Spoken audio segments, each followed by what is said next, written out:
What is going on, guys? Welcome into another episode of Milk Dogs. You know, here it is, beginning of the new season. NFL's coming up, fantasy football on the horizon. Everybody's got to start looking at them fantasy football picks. Who you gonna take? What number are you drafting? So not a lot of leagues do a lot of defense, kickers. So we're gonna start off with just defense this week. Give you the top 10 that I think will be the top 10 this year. So, starting out, we're going to go with the. I'm going to have to go with the Broncos. Broncos had a solid season last year. They put up a lot of points. They stopped. They had a lot of sacks. I don't think they didn't really lose much.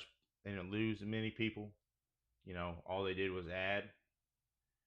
So I don't feel like they're going to drop that far off. So I feel like they're a top 5 pick for sure defensively.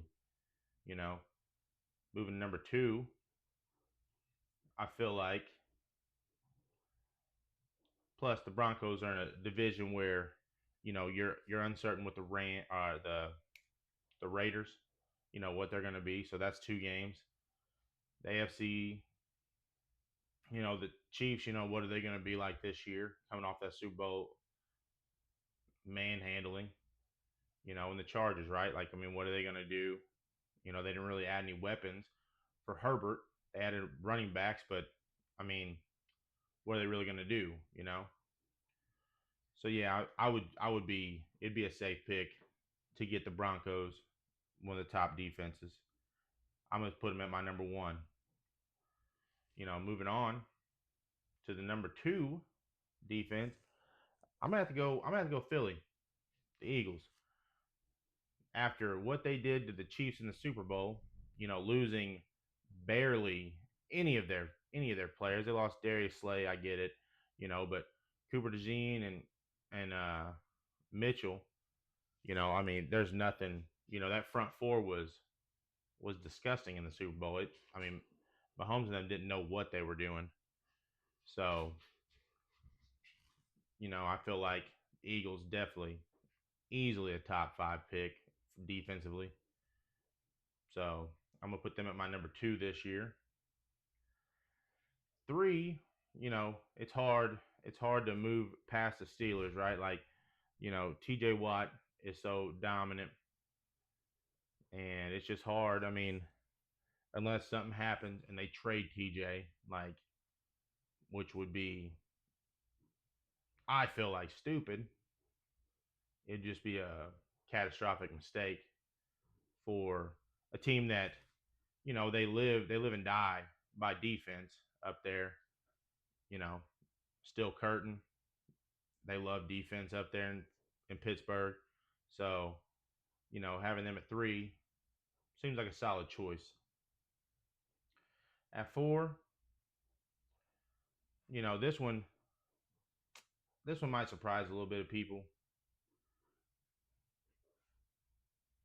I'm gonna have to go the Giants. The Giants defense is going to be solid. Yeah, is their offense going to be good? Probably, maybe. With Russell, how long is Russell going to start? You know, is Jackson Dart going to get to play this year? There's so many questions that are unanswered, but their defense is for sure solid. They just picked up Abdul Carter. You got Dexter Lawrence in the middle. You got Brian Burns. You got uh, Thibodeau. You just got a lot of people. You got Deontay Banks at corner. It's just there's a lot of stuff out there that is it would just be hard for me to believe that the Giants aren't going to be good. You know, so I'm gonna take them at my 4. At 5, I'm gonna go Chicago. Chicago's always had a good defense, ever since Urlacher and all of them. Urlacher, Briggs, even in the '80s with the fridge and all that. The Bears have always had a solid defense. They always like picking up people that everybody thinks done, and then they still come around and they're able to do stuff. So, the Bears at 5, 6. I'm gonna go with.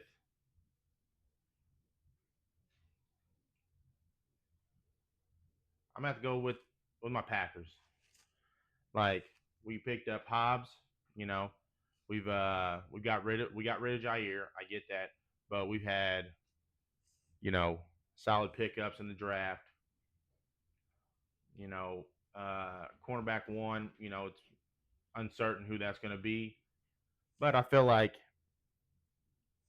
this year, second year with Jeff Halfley, I feel like our defense is going to be so much better than it has been in the past.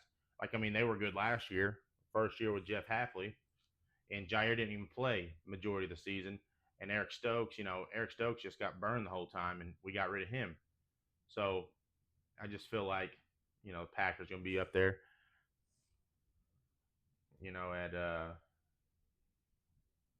At 6. Moving on, I'm gonna go 7. Ravens. Ravens have they got good key players on defense. It's just and Lamar always be running around, so the clock's always running, so the defense ain't on the field as long, and so they got all this energy. They're running around, flying around, making stops, making plays. So I'm gonna have the Ravens at 7. 8. Eight's tough, guys. Eight's tough. I'm feeling. I guess I'm feeling the Seahawks at 8. Seahawks. They got Sam Darnold. They lost DK. They lost Geno. You know, they've lost people, but yeah, I feel like the Seahawks. I mean, they didn't really lose anybody up front. They didn't really make many changes on their defense. They added people in the draft, obviously, but I don't feel like they made much changes to really lessen their effect. 9. I'm gonna go Lions. It's actually Lions losing a defensive coordinator. I'll still keep them at 9. It's gonna be tough for them. You know, they they didn't really. They lost Aaron Glenn. I mean, he was the heart and soul of that defense, leading that defense. I mean, he was out there on the field with the players. He just made all these crazy calls, did all this crazy stuff to keep them going. So, I mean, what they had 15 people on IR or pup list last year going into the playoffs, and they still were like dominating. I mean, they lost in the playoffs, obviously, first round, but they still dominated all the way up till then. 10. I'm gonna have to go. I'm gonna have to go with Cowboys. I mean, I don't want to. I don't like the Cowboys. You know that. Everybody knows that. I don't like the Cowboys, but I got to give them. I got to give them their props when they're due. I mean, as long as they get Micah happy to where he's playing all the time, they'll be fine. They'll be able to do anything. You know, I mean, they're always flying around to the ball. They're a good defense. They have been for years. But I mean, it's all about keeping Micah happy. I mean, is Trayvon Diggs gonna be able to play all season? Stuff like that. You know, I mean, they got another offensive weapon, so you feel like their offense will be on the field more, so their defense will be rested and be able to play better. But who knows? Injuries always happen throughout the season. In defenses, offenses. So I mean, they just always go up and down, up and down. But as long as you got a good core, you should be able to play well. I'm gonna throw a couple in for honorable mentions. I'm gonna say the Vikings. The Vikings is a good honorable mention. They played phenomenal last year with Sam Darnold as a quarterback, and their defense was just pretty much lights out. They yeah, they played pretty good. I mean, I think they were ranked number 2 last year in fantasy, like in PPR leagues. But I don't know if we got to see what JJ McCarthy can do. Can he produce as well as Sam Darnold did? Even though none of us truly ever believed in Sam Darnold, even when he made it to the playoffs, we still didn't believe in him, and I mean they got beat. So you got that, and I'm gonna say the Bills and Texans are also two good ones to have up there. Top 13, top 13 teams: Bills, Texans. I just feel like Josh Allen and them. Josh Allen just got married, so I feel like he's gonna try to produce, try to get. He wants a ring, obviously. I mean that's why he tries. His hardest. I mean we got to see what C.J. Stroud's gonna do to keep that offense on the field. If he doesn't keep the offense on the field, then the defense is gonna struggle. I mean as long as the offense is producing, keeping the defense off the field, then the defense will play good and be more. Have more energy, not be struggling out there on the field. But that's my top 13 defenses for fantasy football. If you have defense in fantasy football, like I said, some leagues don't. So I'm gonna get this one out. I'm gonna get the kickers out. Because those two, they really don't. They don't have. There's not many leagues that have that in it. But thanks guys for watching.